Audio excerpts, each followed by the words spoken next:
सुमुखं सुहृदं सुलभं सुखदं स्वनुजं च सुखाय ममोघशरम् अपहाय रघुद्वहमन्यमहं न कथञ्चन कञ्चन जातु भजे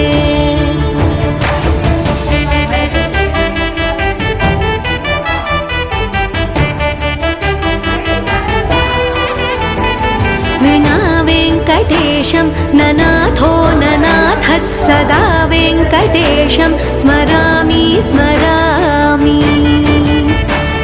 हरे वेङ्कटेश प्रसीद प्रसीद प्रियं वेङ्कटेश प्रयच्छ प्रयच्छ विना वेङ्कटेशं ननाथो ननाथः सदा वेङ्कटेशं स्मरामि